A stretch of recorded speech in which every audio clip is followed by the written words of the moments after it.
Hello everybody and welcome to Lab 6. Today we're going to be working with centripetal motion. So what you would have done in lab is you would have taken this fancy machine, you would set it up according to how prescribed, and you would then spin it.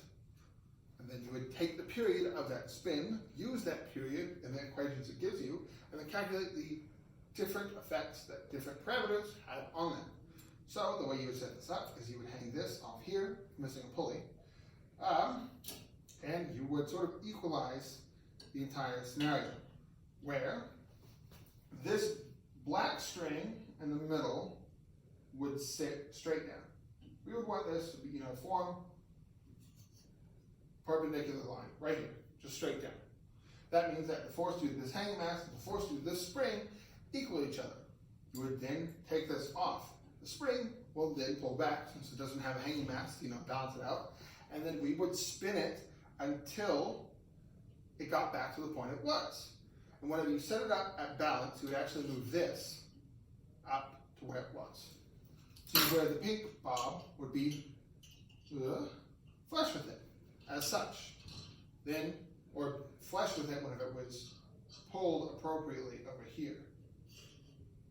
Then you would spin it until that pink bob went back in the middle.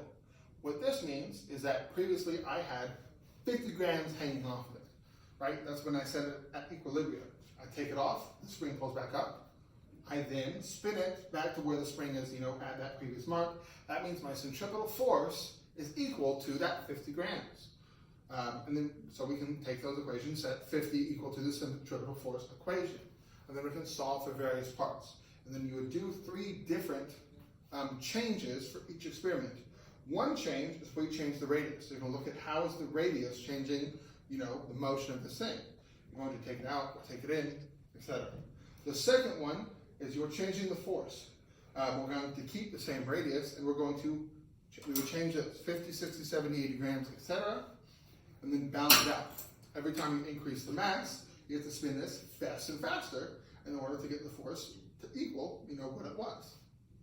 If I had, say, 50 grams versus 100 grams, right, twice the force, so I just spin it a lot faster. And then finally, you would look at how this spin changed based on the changing mass, in the middle. This brass object that, is the central point for each time. And we have these 2 extra little plates that go on the side, so we change the mass of that, and we look at the system. So if we take the masses off, because that actually starts with it on, right, we have a lighter weight object that still has to meet that same force, because this would go back to a constant force at 50 grams, pull it down, obviously times 980 for dynes.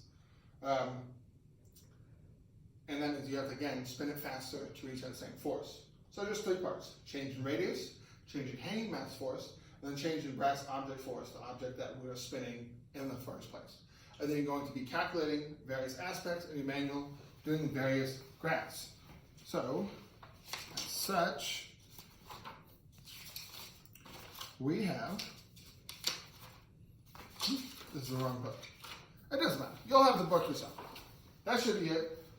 Just make sure you plug in the right numbers in the right spots, because there's a lot of moving parts in here. There's going to be a lot of different data we're giving you. We're giving you period.